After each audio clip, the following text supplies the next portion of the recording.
نحمده ونصلي ونسلم على رسوله الكريم اما بعد. د قربانی د وجوب هغه نصاب ده چې کوم نصاب د صدقه الفطر د وجوب ده، او قربانی او صدقه الفطر په دې کې د 5 شیزونو اعتبار کیږي: سره زر، سپین زر، او نقدي مال او مال تجارت،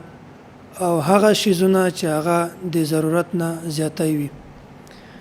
کوم نارینه او زنانه ملکیت کې چې 52 تولې یعنی 2.5 نیم تولې سپین زر او 7.5 تولې یعنی 1.5 تولې سره زر موجود وي، او نقدي مال یا داسې مال تجارت یا هغه مال چې هغه د ضرورت نه زیاتای وي. په دې 5 شیزونو کې که هر یو مستقل د 52 تولې سپین زر نصاب ته ورسی، یا د دې 5 شیزونو ټوټل مجموعه، یا په دې کې د بعضو مجموعه چې هغه 52 تولې سپین زر نصاب ته ورسیږي، په داسې نارینه او داسې زنانه باندې قربانی کول دا واجب دي. او هغه شیزونه چې کوم د ضرورت نه زیاتای وي هغه به هم په دې نصاب کې شاملېږي. د ضرورت نه زیاتای نه مراد هغه شیزونه دي چې هغه بعضې خلکو په کور کې د نمایش لپاره په کور کې ایښي دي، او پوره کال د هغو شیزو طرف ته د انسان تصور او ذهن هم نه ورځي. کوم شیزونه چې په کور کې پراته او زاړه وي، یا داسې شیزونه وي چې هغه خراب شوي وي او د هغه شیزونه د استعمال قابل نه وي، یا پوره کال د هغو شیزو طرف ته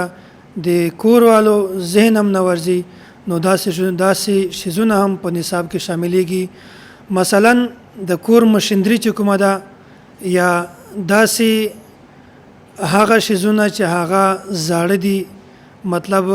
که د کور فریج وي، یا د کپړو وینځلو وال ماشین وي، یا هغه کپړې چې هغه اضافي شوي او د استعمال قابل نه وي، یا نور داسې شیزونه چې هغه زاړه وي، نو دا شیزونه هم په نصاب کې شاملېږي، ځکه چې دا هغه شیزونه دي چې ضرورت نه زیاتای په کور کې پراته دي. او البته هغه شیزونه چې زیاتای په کور کې نه دي پراته بلکې د انسان د ضرورت لپاره دي، مثلا د کپړو وینځلو وال ماشین چې هغه کې هر وخت کپړې وینځي، یا داسې مشینري هغه که موټر وي د ګاډي په شکل کې وي، یا موټر سایکل په شکل کې وي، یا نور داسې کپړې